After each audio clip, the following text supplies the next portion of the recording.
السلام علیکم، میں ہوں قرۃ العین اور ہم شروع کر رہے ہیں پیر کامل صلی اللہ علیہ وسلم۔ پیر کامل ایک مشہور ناول ہے جسے عمیرہ احمد نے لکھا ہے۔ یہ ناول ایک دلچسپ کہانی ہے جو محبت، ایمان اور زندگی کے موضوع پر مبنی ہے۔ اس کہانی میں دو مرکزی کردار امامہ ہاشم اور سالار سکندر ہیں۔ اگر آپ کو یہ ناول پسند آتا ہے تو ویڈیو کو لائک اور چینل کو سبسکرائب کرنا مت بھولیے گا۔ تو چلتے ہیں ناول کی طرف۔ میری زندگی کی سب سے بڑی خواہش، بال پوائنٹ ہونٹوں میں دبائے وہ سوچ میں پڑ گئی، پھر ایک لمبا سانس لیتے ہوئے قدرے بے بسی سے مسکرائی۔ بہت مشکل ہے اس سوال کا جواب دینا۔ کیوں مشکل ہے؟ جویریہ نے اس سے پوچھا۔ کیونکہ میری بہت ساری خواہشات ہیں اور ہر خواہش ہی میرے لیے بہت اہم ہے، اس نے سر چھٹکتے ہوئے کہا۔ وہ دونوں آڈیٹوریم کے اگبی حصے میں دیوار کے ساتھ زمین پر ٹیک لگائے بیٹھے۔ ایف ایس سی کلاسز میں آج ان کا 8واں دن تھا اور اس وقت وہ دونوں اپنے فری پیریڈ میں آڈیٹوریم کے اگبی حصے میں آ کر بیٹھ گئی تھیں۔ نمکین مونگ پھلی کے دانوں کو ایک ایک کر کے کھاتے ہوئے جویریہ نے اس سے پوچھا، تمہاری زندگی کی سب سے بڑی خواہش کیا ہے امامہ؟ امامہ نے قدرے حیرانی سے اسے دیکھا اور سوچ میں پڑ گئی۔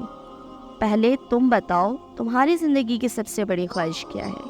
امامہ نے جواب دینے کے بجائے الٹا سوال کر دیا۔ پہلے میں نے پوچھا ہے، تمہیں پہلے جواب دینا چاہیے۔ جویریہ نے گردن ہلائی۔ اچھا ٹھیک ہے، مجھے اور سوچنے دو، امامہ نے فوراً ہار مانتے ہوئے کہا۔ میری زندگی کی سب سے بڑی خواہش، وہ بڑبڑائی، ایک خواہش تو یہ ہے کہ میری زندگی بہت لمبی ہو، اس نے کہا۔ کیوں؟ جویریہ ہنسی۔ بس 50-60 سال کی زندگی مجھے بڑی چھوٹی لگتی ہے، کم سے کم 100 سال تو ملنے چاہیے انسان کو دنیا میں، اور پھر میں اتنا سب کچھ کرنا چاہتی ہوں۔ اگر جلدی مر جاؤں گی تو پھر میری ساری خواہشات ادھوری رہ جائیں گی، اس نے مونگ پھلی کا ایک دانہ منہ میں ڈالتے ہوئے کہا۔ اچھا اور؟ جویریہ نے کہا۔ اور یہ کہ میں ملک کی سب سے بڑی ڈاکٹر بننا چاہتی ہوں، سب سے اچھی آئی اسپیشلسٹ۔ میں چاہتی ہوں جب پاکستان میں آئی سرجری کی تاریخ لکھی جائے تو اس میں میرا نام ٹاپ آف دا لسٹ ہو، اس نے مسکراتے ہوئے آسمان کو دیکھا۔ اچھا اور اگر کبھی تم ڈاکٹر نہ بن سکی تو؟ جویریہ نے کہا۔ آخر یہ میرٹ اور قسمت کی بات ہے، ایسا ممکن ہی نہیں ہے۔ میں اتنی محنت کر رہی ہوں کہ میرٹ پر ہر صورت آؤں گی۔ پھر میرے والدین کے پاس اتنا پیسہ ہے کہ اگر میں یہاں کسی میڈیکل کالج میں نہ جا سکی تو مجھے بیرون ملک بھجوا دیں گے۔ پھر بھی اگر ایسا ہو کہ تم ڈاکٹر نہ بن سکو تو ہو ہی نہیں سکتا۔ یہ میری زندگی کی سب سے بڑی خواہش ہے۔ میں اس پروفیشن کے لیے سب کچھ چھوڑ سکتی ہوں، یہ میرا خواب ہے، اور خوابوں کو بھلا کیسے چھوڑا یا بھلایا جا سکتا ہے؟ امپاسبل۔ امامہ نے قطعی انداز میں سر ہلاتے ہوئے ہتھیلی پر رکھے ہوئے دانوں میں سے ایک اور دانہ منہ میں ڈالا۔ زندگی میں کچھ بھی ناممکن نہیں ہوتا، کبھی بھی کچھ بھی ہو سکتا ہے۔ فرض کرو کہ تم ڈاکٹر نہیں بن پاتی تو پھر تم کیا کرو گی؟ کیسے ریئیکٹ کرو گی؟ امامہ اب سوچ میں پڑ گئی۔ پہلے تو میں بہت روں گی، بہت ہی زیادہ، کئی دن، اور پھر میں مر جاؤں گی۔ جویریہ بے اختیار ہنسی۔ اور ابھی کچھ دیر پہلے تو تم یہ کہہ رہی تھی کہ تم لمبی زندگی چاہتی ہو، اور ابھی تم کہہ رہی ہو کہ تم مر جاؤ گی۔ ہاں تو پھر زندہ رہ کے کیا کروں گی؟ سارے پلانس ہی میرے میڈیکل کے حوالے سے ہیں، اور یہ چیز زندگی سے نکل گئی تو پھر باقی رہے گا کیا؟ یعنی تمہاری ایک بڑی خواہش دوسری بڑی خواہش کو ختم کر دے گی، تم یہی سمجھ لو۔ تو پھر اس کا مطلب تو یہی ہوا کہ تمہاری سب سے بڑی خواہش ڈاکٹر بننا ہے، لمبی زندگی پانا نہیں۔ تم کہہ سکتی ہو، اچھا اگر تم ڈاکٹر نہ بن سکی تو پھر مرو گی کیسے؟ خودکشی کرو گی یا طبی موت؟ جویریہ نے بڑی دلچسپی سے پوچھا۔ طبی موت ہی مروں گی، خودکشی تو کر ہی نہیں سکتی، امامہ نے لاپرواہی سے کہا۔ اور اگر تمہیں طبی موت نہ آ سکی تو؟ میرا مطلب ہے جلد نہ آئی تو پھر تو تم ڈاکٹر نہ بننے کے باوجود بھی لمبی زندگی گزارو گی۔ نہیں، مجھے پتا ہے اگر میں ڈاکٹر نہ بنی تو پھر بہت جلدی مر جاؤں گی، مجھے اتنا دکھ ہوگا کہ میں تو زندہ ہی نہیں رہ سکوں گی، وہ یقین سے بولی۔ تم جس قدر خوش مزاج ہو، میں کبھی یقین نہیں کر سکتی کہ تم کبھی اتنی دکھی ہو سکتی ہو کہ رو رو کے مر جاؤ، وہ بھی صرف اس لیے کہ تم ڈاکٹر نہیں بن سکی۔ لکس فنی، جویریہ نے اس بار اس کا مذاق اڑانے والے انداز میں کہا۔ تم اب میری بات چھوڑو، اپنی بات کرو، تمہاری زندگی کی سب سے بڑی خواہش کیا ہے؟ امامہ نے موضوع بدلتے ہوئے کہا۔ رہنے دو۔ کیوں رہنے دوں؟ بتاؤ نا، تمہیں برا لگے گا، جویریہ نے کچھ ہچکچاتے ہوئے کہا۔ امامہ نے گردن موڑ کر حیرانی سے اسے دیکھا۔ مجھے کیوں برا لگے گا؟ جویریہ خاموش رہی۔ ایسی کیا بات ہے جو مجھے بری لگے گی؟ امامہ نے اپنا سوال دہرایا۔ بری لگے گی، جویریہ نے مدھم آواز میں کہا۔ آخر تمہاری زندگی کی سب سے بڑی خواہش کا میری زندگی سے کیا تعلق ہے کہ میں اس پر برا مانوں گی؟ امامہ نے اس قدر الجھے ہوئے انداز میں پوچھا۔ کہیں تمہاری یہ خواہش تو نہیں ہے کہ میں ڈاکٹر نہ بنوں؟ امامہ کو اچانک یاد آیا۔ جویریہ ہنس دی۔ نہیں، زندگی صرف ایک ڈاکٹر بن جانے سے کہیں زیادہ اہمیت کی حامل ہوتی ہے، اس نے کچھ فلسفیانہ انداز میں کہا۔ پہیلیاں بجھوانا چھوڑو اور مجھے بتاؤ، امامہ نے کہا۔ میں وعدہ کرتی ہوں میں برا نہیں مانوں گی، امامہ نے اپنا ہاتھ اس کی طرف بڑھاتے ہوئے کہا۔ وعدہ کرنے کے باوجود میری بات سننے پر تم بری طرح ناراض ہوگی۔ بہتر ہے ہم کچھ اور بات کریں، جویریہ نے کہا۔ اچھا، میں اندازہ لگاتی ہوں تمہاری اس خواہش کا تعلق میرے لیے کسی بہت اہم چیز سے ہے، رائٹ؟ امامہ نے کچھ سوچتے ہوئے کہا۔ جویریہ نے سر ہلایا۔ اب سوال یہ پیدا ہوتا ہے کہ میرے لیے کون سی چیز اتنی اہم ہو سکتی ہے کہ میں وہ بات کرتے کرتے رک گئی۔ مگر جب تک میں تمہاری خواہش کی نوعیت نہیں جان لیتی میں کچھ بھی اندازہ نہیں کر سکتی۔ بتا دو جویریہ، پلیز۔ اب تو مجھے بہت ہی زیادہ تجسس ہو رہا ہے، اس نے منت کی۔ وہ کچھ دیر سوچتی رہی، امامہ غور سے اس کا چہرہ دیکھتی رہی۔ کچھ دیر کی خاموشی کے بعد جویریہ نے سر اٹھا کر امامہ کو دیکھا۔ میرے پروفیشن کے علاوہ میری زندگی میں فی الحال جن چیزوں کی اہمیت ہے وہ صرف ایک ہی ہے، اور اگر تم اس کے حوالے سے کچھ کہنا چاہتی ہو تو کہو، میں برا نہیں مانوں گی، امامہ نے سنجیدگی سے کہا۔ جویریہ نے قدرے چونک کر اسے دیکھا۔ وہ اپنے ہاتھ میں موجود ایک انگوٹھی کو دیکھ رہی تھی۔ جویریہ مسکرائی۔ میری زندگی کی سب سے بڑی خواہش یہ ہے کہ تم، جویریہ نے اسے اپنی خواہش بتائی۔ امامہ کا چہرہ یکدم سفید پڑ گیا۔ وہ شوق تھی یا حیرت زدہ، جویریہ اندازہ نہیں کر سکی، مگر اس کے چہرے کے تاثرات یہ ضرور بتا رہے تھے کہ جویریہ کے منہ سے نکلنے والے جملے اس کے ہر اندازے کے برعکس ہیں۔ میں نے تم سے کہا تھا نا تم برا مانو گی، جویریہ نے جیسے صفائی پیش کرنے کی کوشش کی، مگر امامہ کچھ کہے بغیر اسے دیکھتی رہی۔ اب تک کہانی میں ہمارے ساتھ جڑے رہنے کا شکریہ۔ آگے بڑھنے سے پہلے اگر کہانی پسند آئی تو ویڈیو کو لائک اور چینل کو سبسکرائب لازمی کیجیے۔ معیز حلق کے بل چلاتا ہوا درد سے دوہرا ہو گیا۔ اس کے دونوں ہاتھ اپنے پیٹھ پر تھے۔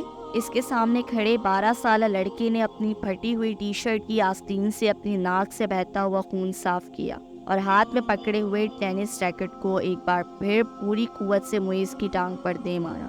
معیز کے حلق سے ایک بار پھر چیخ نکلی۔ اب وہ اس بار سیدھا ہو گیا۔ کچھ بے یقینی کے عالم میں اس نے خود سے 2 سال چھوٹے بھائی کو دیکھا جو بغیر کسی لحاظ و مربت کے اسے ریکٹ سے پیٹ رہا تھا، جو معیز کچھ دیر پہلے اسے پیٹنے کے لیے لے کر آیا تھا۔ اس ہفتے میں ان دونوں کے درمیان ہونے والا یہ تیسرا جھگڑا تھا اور تینوں بار جھگڑا شروع کرنے والا اس کا چھوٹا بھائی تھا۔ معیز اور اس کے تعلقات ہمیشہ ہی ناخوشگوار رہے تھے۔ ان کا جھگڑا بچپن سے لے کر اب سے کچھ پہلے تک صرف زبانی کلامی باتوں اور دھمکیوں تک ہی محدود رہتا تھا، مگر اب کچھ عرصے سے وہ دونوں ہاتھا پائی پر بھی اتر آئے تھے۔ آج بھی یہی ہوا تھا۔ وہ دونوں اسکول سے اکٹھے واپس آئے تھے اور گاڑی سے اترتے ہوئے اس کے چھوٹے بھائی نے بڑی درستی کے ساتھ پیچھے ڈکی سے اس وقت اپنا بیگ کھینچ کر نکالا جب معیز اپنا بیگ نکال رہا تھا۔ بیگ کھینچتے ہوئے معیز کے ہاتھ کو بری طرح رگڑ آئی۔ معیز بری طرح تلملایا۔ تم اندھے ہو چکے ہو۔ وہ اطمینان سے اپنا بیگ اٹھائے بے نیازی سے اندر جا رہا تھا۔ معیز کے چلانے پر اس نے پلٹ کر اس کو دیکھا اور لاؤنج کا دروازہ کھول کر اندر چلا گیا۔ معیز کے تن بدن میں جیسے آگ لگ گئی۔ وہ تیز قدموں سے اس کے پیچھے اندر چلا آیا۔ اگر دوبارہ تم نے ایسی حرکت کی تو میں تمہارا ہاتھ توڑ دوں گا۔ اس کے قریب پہنچتے ہوئے معیز ایک بار پھر دھاڑا۔ اس نے بیگ کندھے سے اتار کر نیچے رکھ دیا اور دونوں ہاتھ کمر پر رکھ کر کھڑا ہو گیا۔ نکالوں گا؟ تم کیا کرو گے؟ ہاتھ توڑو گے؟ اتنی ہمت ہے؟ یہ میں تمہیں اس وقت بتاؤں گا جب تم دوبارہ یہ حرکت کرو گے۔ معیز اپنے کمرے کی طرف بڑھا، مگر اس کے بھائی نے پوری قوت سے اس کا بیگ کھینچتے ہوئے اسے رکنے پر مجبور کر دیا۔ نہیں، تم مجھے ابھی بتاؤ۔ اس نے معیز کا بیگ اٹھا کر دور پھینک دیا۔ معیز کا چہرہ سرخ ہو گیا۔ اس نے زمین پر پڑا ہوا اپنے بھائی کا بیگ اٹھا کر دور اچھال دیا۔ ایک لمحے کا انتظار کیے بغیر اس کے بھائی نے پوری قوت سے معیز کی ٹانگ پر ٹھوکر ماری۔ جواباً اس نے پوری قوت سے چھوٹے بھائی کے منہ پر مکہ مارا جو اس کی ناک پر لگا۔ اگلے ہی لمحے اس کی ناک سے خون ٹپکنے لگا۔ اتنے شدید حملے کے باوجود اس کے حلق سے کوئی آواز نہیں نکلی۔ اس نے موئز کی ٹائی کھینچتے ہوئے اس کا گلا دبانے کی کوشش کی۔ موئز نے جواباً اس کی شرٹ کو کالر سے کھینچا، اسے شرٹ کے پھٹنے کی آواز آئی۔ اس نے پوری قوت سے اپنے چھوٹے بھائی کے پیٹ پہ مکہ مارا، اس کے بھائی کے ہاتھ سے اس کی ٹائی نکل گئی۔ ٹھہرو، میں تمہیں اب تمہارا ہاتھ توڑ کر دکھاتا ہوں۔ موئز نے اسے گالیاں دیتے ہوئے لاؤنج کے ایک کونے میں پڑے ہوئے ایک ریکٹ کو اٹھا لیا اور اپنے چھوٹے بھائی کو مارنے کی کوشش کی، مگر اگلے ہی لمحے ریکٹ اس کے بھائی کے ہاتھ میں تھا۔ اس نے پوری قوت سے گھما کر اتنی برق رفتاری کے ساتھ اس ریکٹ کو موئز کے پیٹ میں مارا کہ وہ سنبھل یا خود کو بچا بھی نہیں سکا۔ اس نے یکے بعد دیگرے اس کی کمر اور ٹانگ پر ریکٹ برسائے۔ اندر سے ان دونوں کا بڑا بھائی اشتعال کے عالم میں باہر لاؤنج میں آ گیا۔ کیا تکلیف ہے تم دونوں کو؟ گھر میں آتے ہی ہنگامہ شروع کر دیتے ہو۔ اس کو دیکھتے ہی چھوٹے بھائی نے اٹھا ہوا ریکٹ نیچے کر لیا تھا۔ اور تمہیں شرم نہیں آتی اپنے سے بڑے بھائی کو مارتے ہوئے؟ اس کی نظر اب اس کے ہاتھ میں پکڑے ریکٹ پر گئی۔ نہیں آتی، اس نے بڑی ڈھٹائی کے ساتھ کہتے ہوئے ریکٹ ایک طرف اچھال دیا اور بڑی بے خوفی سے کچھ فاصلے پر پڑا ہوا اپنا بیگ اٹھا کر اندر جانے لگا۔ موئز نے بلند آواز میں سیڑھیاں چڑھتے ہوئے اپنے چھوٹے بھائی سے کہا، تم کو اس کا خمیازہ بھگتنا پڑے گا۔ وہ ابھی تک اپنی ٹانگ سہلا رہا تھا۔ شور وائی ناٹ، ایک عجیب سی مسکراہٹ کے ساتھ سیڑھیوں کے آخری سرے پر رک کر اس نے موئز سے کہا، اگلی بار تم بیٹ لے کے آنا۔ ٹینس ریکٹ سے کچھ مزہ نہیں آیا، تمہاری کوئی ہڈی نہیں ٹوٹی۔ موئز کو اشتعال آ گیا، تم اپنی ناک سنبھالو، وہ یقیناً ٹوٹ گئی ہے۔ موئز غصے کے عالم میں سیڑھیوں کو دیکھتا رہا جہاں کچھ دیر پہلے وہ کھڑا تھا۔ اب تک کہانی میں ہمارے ساتھ جڑے رہنے کا شکریہ۔ آگے بڑھنے سے پہلے اگر کہانی پسند آئی تو ویڈیو کو لائک اور چینل کو سبسکرائب لازم کیجیے۔ مسز سمانتھر چرچ نے دوسری روم میں کھڑکی کے ساتھ پہلی کرسی پر بیٹھے ہوئے اس لڑکے کو چوتھی بار گھورا۔ وہ اس وقت بھی بڑی بے نیازی سے کھڑکی سے باہر دیکھنے میں مصروف تھا۔ وقتاً فوقتاً وہ باہر سے نظر ہٹاتا، ایک نظر مسز سمانتھر کو دیکھتا، اس کے بعد پھر اسی طرح باہر جھانکنے لگتا۔ اسلام آباد کے غیر ملکی اسکول میں وہ آج پہلے دن اس کلاس کی بایولوجی پڑھانے کے لیے آئی تھی۔ وہ ایک ڈپلومیٹ کی بیوی تھی اور کچھ دن پہلے ہی اسلام آباد اپنے شوہر کے ساتھ آئی تھی، اور جس ملک میں ان کی شوہر کی پوسٹنگ ہوئی وہ وہاں سفارت خانے سے منسلک اسکولز میں پڑھاتی نہیں۔ اپنے سے پہلے بایولوجی پڑھانے والی ٹیچر مسز میرین کی اسکیم آف ورک کو ہی جاری رکھتے ہوئے انہوں نے کلاس کے ساتھ کچھ ابتدائی تعارف اور گفتگو کے بعد دل اور نظام دوران خون کی ڈائیگرام رائٹنگ بورڈ پر بناتے ہوئے اسے سمجھانا شروع کیا۔ ڈائیگرام کی وضاحت کرتے ہوئے انہوں نے اس لڑکے کو کھڑکی سے باہر جھانکتے ہوئے دیکھا۔ پرانی تکنیک کا استعمال کرتے ہوئے اپنی نظریں اس لڑکے پر مرکوز رکھتے ہوئے انہوں نے اچانک بولنا بند کر دیا۔ کلاس میں ایک دم خاموشی چھا گئی۔ اس لڑکے نے سر گھما کر اندر دیکھا۔ مسز سمانتھر سے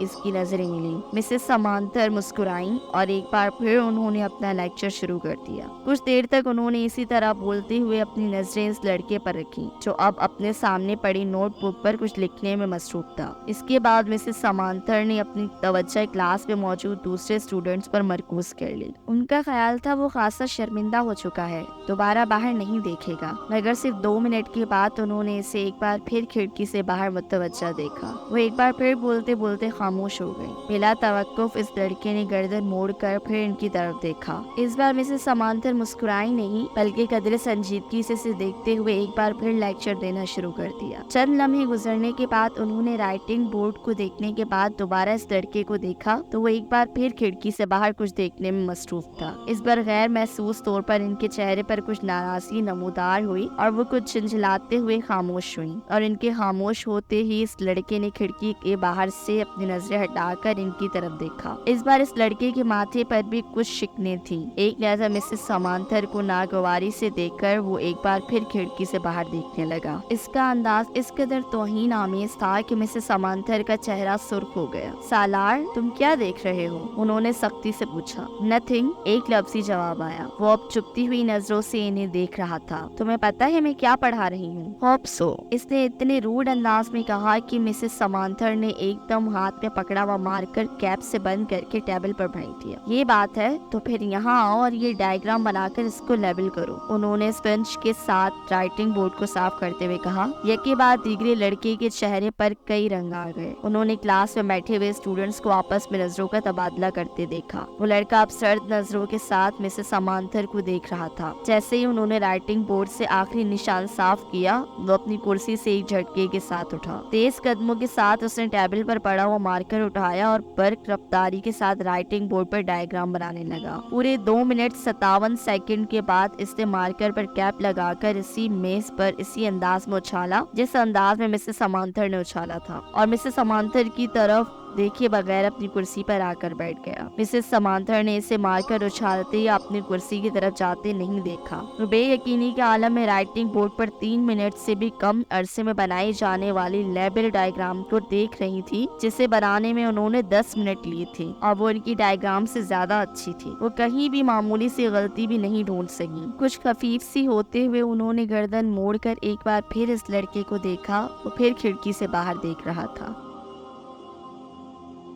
اب تک کہانی میں ہمارے ساتھ جڑے رہنے کا شکریہ۔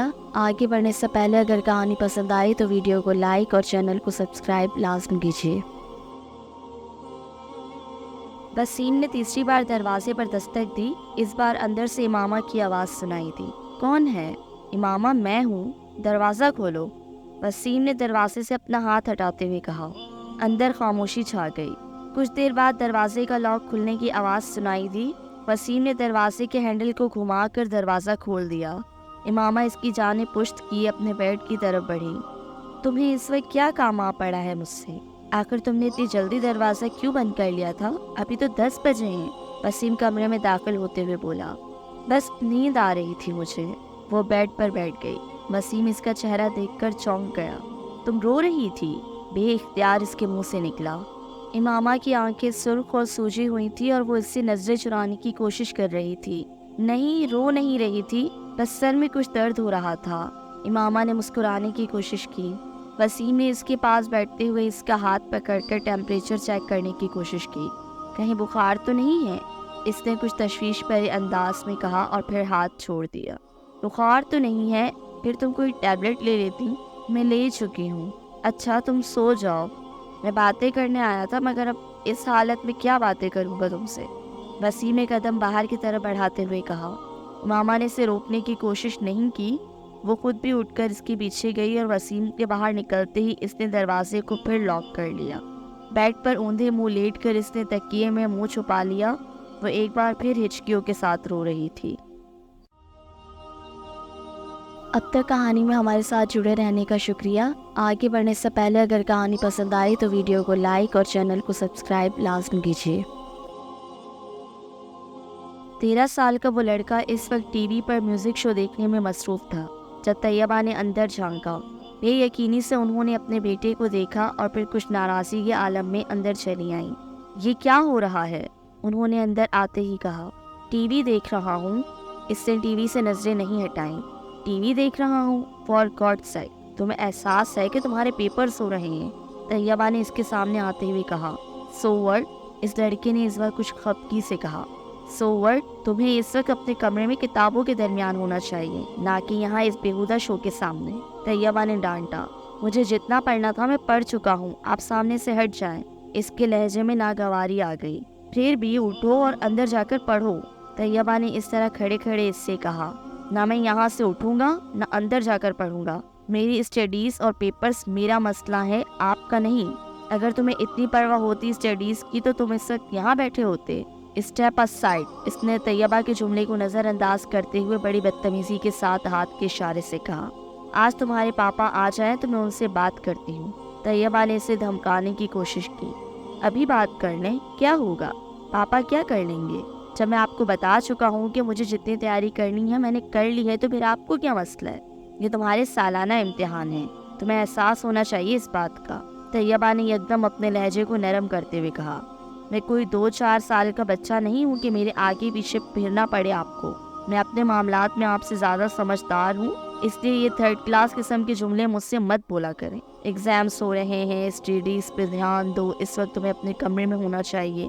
میں تمہارے فادر سے بات کروں گی۔ وٹ ربش!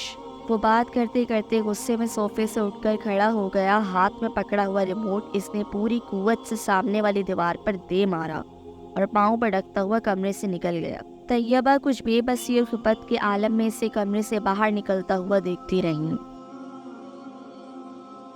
اب تک کہانی میں ہمارے ساتھ جڑے رہنے کا شکریہ۔ آگے بڑھنے سے پہلے اگر کہانی پسند آئی تو ویڈیو کو لائک اور چینل کو سبسکرائب لازم کیجیے۔ فلومینا فرانس نے اپنے ہاتھ میں پکڑے پیکٹ میز پر رکھتے ہوئے ایک نظر ہال میں دوڑائی۔ پیپر شروع ہونے میں ابھی 10 منٹ باقی تھے اور ہال میں موجود اسٹوڈنٹس کتابیں، نوٹس اور نوٹ بکس پکڑے تیزی سے صفحے آگے پیچھے کرتے ان پر آخری نظریں ڈال رہے تھے۔ ان کی جسمانی حرکات سے ان کی پریشانی اور اضطراب کا اظہار ہو رہا تھا۔ فلومینا فرانس کے لیے یہ ایک بہت مانوس سین تھا۔ پھر ان کی نظریں ہال کے تقریباً درمیان میں بیٹھے ہوئے سالار پر جا ٹھہری۔ 25 اسٹوڈنٹس میں اس وقت وہ واحد اسٹوڈنٹ تھا جو اطمینان سے اپنی کرسی پر ٹانگ رکھے بیٹھا تھا۔ ایک ہاتھ میں اسکیل پکڑے آہستہ آہستہ اسے اپنے جوتے پر مارتے ہوئے اطمینان سے ادھر ادھر دیکھ رہا تھا۔ فلومینا کے لیے یہ سین بھی نیا نہیں تھا۔ اپنے 7 سالہ کیریئر میں انہوں نے پیپرز کے دوران سالار کو اسی بے فکری اور لاپرواہی کا مظاہرہ کرتے پایا تھا۔ 9:02 پر انہوں نے سالار کے پاس سے گزرتے ہوئے اسے MCQs پر مبنی آبجیکٹو پیپر تھمایا۔ 30 منٹ کے بعد اسے وہ پیپر ان سے لے لینا تھا۔ 9:10 پر انہوں نے سالار کو اپنی کرسی سے کھڑا ہوتے دیکھا۔ اس کے کھڑے ہوتے ہی ہال میں اس سے پیچھے موجود تمام اسٹوڈنٹس نے سر اٹھا کر اسے دیکھا۔ وہ پیپر ہاتھ میں لی فلومینا فرانسس کی طرف جا رہا تھا۔ فلومینا فرانسس کے لیے یہ بھی نیا سین نہیں تھا، وہ پہلے بھی یہی کچھ دیکھتی آئی تھی۔ 30 منٹ میں حل کیا جانے والا پیپر وہ 8 منٹ میں حل کر کے ان کے سر پر کھڑا تھا۔ پیپر کو دوبارہ دیکھ لو، انہوں نے یہ جملہ اس سے نہیں کہا۔ وہ جانتی تھی اس کا جواب کیا ہوگا۔ میں دیکھ چکا ہوں۔ وہ اگر اسے ایک بار پھر پیپر دیکھنے پر مجبور کرتی تو وہ ہمیشہ کی طرح پیپر لے جا کر اپنی کرسی کے ہتھے پر رکھ کر بازو سینے پر لپیٹ کر بیٹھ جاتا۔ انہیں یاد نہیں تھا کہ کبھی اس نے ان کے کہنے پر پیپر کو دوبارہ چیک کیا ہو۔ اب وہ یہ تسلیم کرتی تھیں کہ اسے اس کی ضرورت بھی نہیں تھی۔ اس کے پیپر میں کسی ایک بھی غلطی کو ڈھونڈنا بہت مشکل کام تھا۔ انہوں نے ایک ہلکی سی مسکراہٹ کے ساتھ اس کے ہاتھ سے پیپر پکڑ لیا۔ تم جانتے ہو سالار، میری زندگی کی سب سے بڑی تمنا کیا ہے؟ انہوں نے پیپر پر نظر ڈالتے ہوئے کہا کہ میں تمہیں 10 منٹ کا پیپر 30 منٹ کے بعد سبمٹ کرواتے ہوئے دیکھوں۔ وہ ان کی بات پر خفیف انداز میں مسکرایا۔ آپ کی یہ خواہش اس صورت میں پوری ہو سکتی ہے میم، اگر میں یہ پیپر 150 سال کی عمر میں حل کرنے بیٹھوں۔ نہیں، میرا خیال ہے 150 سال کی عمر میں تم یہ پیپر 10 منٹ میں کرو گے۔ اس بار وہ ہنسا اور واپس مڑ گیا۔ فلومینا فرانسس نے ایک نظر اس کے پیپر کے صفحات کو الٹ پلٹ کر دیکھا۔ ایک سرسری سی نظر بھی انہیں یہ بتانے کے لیے کافی تھی کہ وہ اس پیپر میں کتنے نمبر گنوائے گا۔ 0۔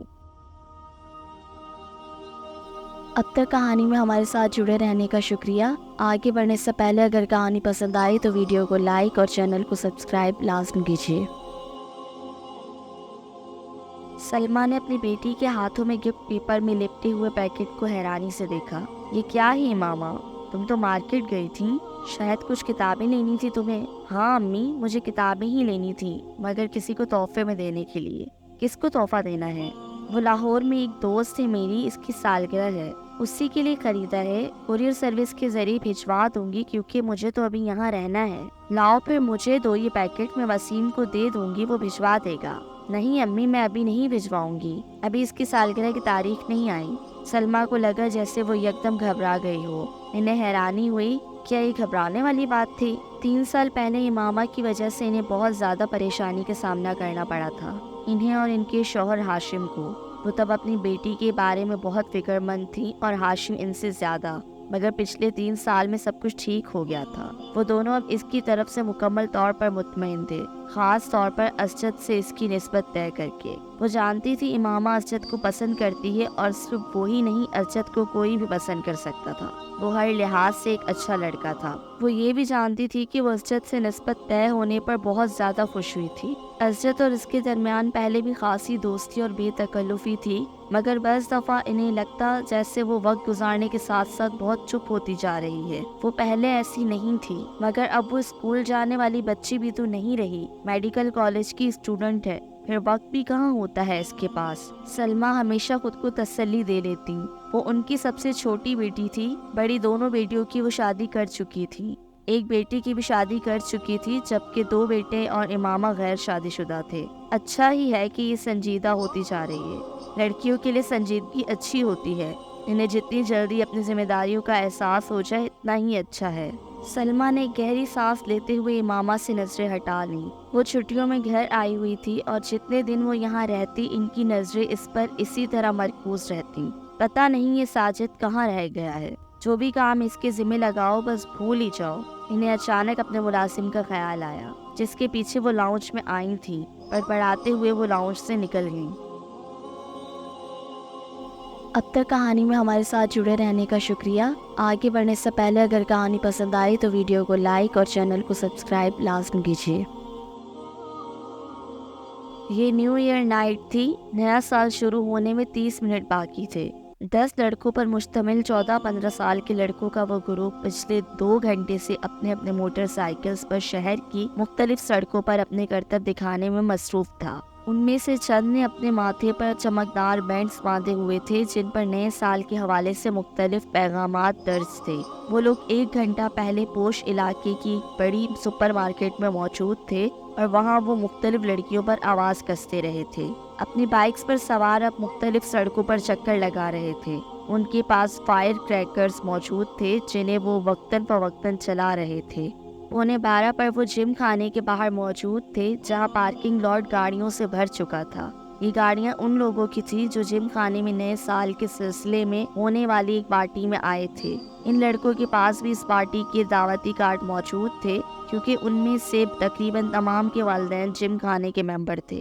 وہ لڑکے اندر پہنچے تو 11:55 ہو رہے تھے۔ چند منٹوں بعد ڈانس فلور سمیت تمام جگہوں کی لائٹس آف ہو جانی تھی اور اس کے بعد باہر لان میں آتش بازی کے ایک مظاہرے کے ساتھ نیا سال شروع ہونے پر لائٹس آن ہونا تھی اور اس کے بعد تقریباً تمام رات وہاں رقص کے ساتھ ساتھ شراب پی جاتی، جس کا اہتمام نئے سال کی اس تقریب کے لیے جم خانے کی انتظامیہ خاص طور پر کرتی تھی۔ لائٹس آف ہوتے ہی وہاں ایک طوفان بدتمیزی کا آغاز ہو جاتا تھا اور وہاں موجود لوگ اسی طوفان بدتمیزی کے لیے وہاں آئے تھے۔ 15 سالہ وہ لڑکا بھی 10 لڑکوں کی اس گروپ کے ساتھ آنے کے بعد اس وقت ڈانس فلور پر راک بیڈ پر ڈانس کر رہا تھا۔ ڈانس میں اس کی مہارت قابل دید تھی۔ 12 بجنے میں 10 سیکنڈ رہ جانے پر لائٹس آف ہو گئیں اور ٹھیک 12 بجے لائٹس یکدم دوبارہ آن کر دی گئیں۔ اندھیرے کے بعد سیکنڈز گننے والوں کی آوازیں اب شور اور خوشی کے کہکوں اور چیخوں میں بدل گئی تھیں۔ چند سیکنڈز پہلے تھم جانے والا میوزک ایک بار پھر بجایا جانے لگا۔ وہ لڑکا اب اپنے دوستوں کے ساتھ باہر پارکنگ میں آ گیا جہاں بہت سے لڑکے اپنی اپنی گاڑیوں کے ہارن بجا رہے تھے۔ انہی لڑکوں کے ساتھ بیئر کے کین پکڑے وہ وہاں موجود ایک گاڑی کی چھت پر چڑھ گیا۔ اس لڑکے نے گاڑی کی چھت پر کھڑے کھڑے اپنی جیکٹ کی جیب سے بیئر کا ایک بھرا ہوا کین نکالا اور پوری قوت سے کچھ فاصلے پر کھڑی ایک گاڑی کی ونڈ اسکرین پر دے مارا۔ ایک دھماکے کے ساتھ گاڑی کی ونڈ اسکرین چور چور ہو گئی۔ وہ لڑکا اطمینان کے ساتھ اپنے بائیں ہاتھ میں پکڑا کین پیتا رہا۔ اب تک کہانی میں ہمارے ساتھ جڑے رہنے کا شکریہ۔ آگے بڑھنے سے پہلے اگر کہانی پسند آئی تو ویڈیو کو لائک اور چینل کو سبسکرائب لازم کیجیے۔ وہ پچھلے آدھے گھنٹے سے کامران کو ویڈیو گیم کھیلتے ہوئے دیکھ رہا تھا۔ اسکرین پر موجود اسکور میں کوئی خاص اضافہ نہیں ہو رہا تھا۔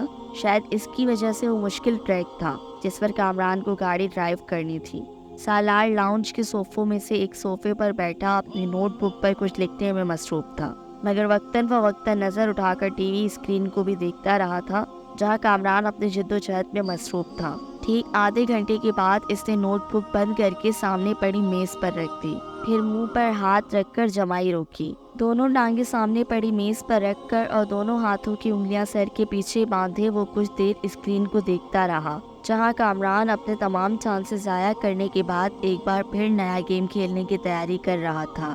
کیا پرابلم ہے کامران؟ سالار نے کامران کو مخاطب کیا۔ ایسے ہی نیا گیم لے کر آیا ہوں مگر اسکور کرنے میں بڑی مشکل ہو رہی ہے، کامران نے بیزاری سے کہا۔ اچھا مجھے دکھاؤ۔ اس نے صوفے سے اٹھ کر ریموٹ کنٹرول اس کے ہاتھ سے لے لیا۔ کامران نے دیکھا پہلے 20 سیکنڈ میں ہی سالار اسے جس اسپیڈ پر دوڑا رہا تھا اس اسپیڈ پر کامران اب تک نہیں دوڑا پایا تھا۔ جو ٹریک اسے بہت مشکل لگ رہا تھا وہ سالار کے سامنے ایک بچکانہ چیز محسوس ہو رہا تھا۔ 1 منٹ بعد وہ جس اسپیڈ پر گاڑی دوڑا رہا تھا اس اسپیڈ پر کامران کے لیے اس پر نظریں جمانا مشکل ہو گیا، جبکہ سالار اس اسپیڈ پر بھی گاڑی کو مکمل طور پر کنٹرول کیے ہوئے تھا۔ 3 منٹ کے بعد کامران نے پہلی بار گاڑی کو ڈگمگاتے اور پھر ٹریک سے اتر کر ایک دھماکے کے ساتھ تباہ کرتے دیکھا۔ کامران نے کچھ مسکراتے ہوئے مڑ کر سالار کو دیکھا۔ گاڑی کیوں تباہ ہوئی تھی؟ وہ جان گیا تھا ریموٹ اب سالار کے ہاتھ کے بجائے میز پر پڑا تھا اور وہ اپنی نوٹ بک اٹھائے کھڑا ہو رہا تھا۔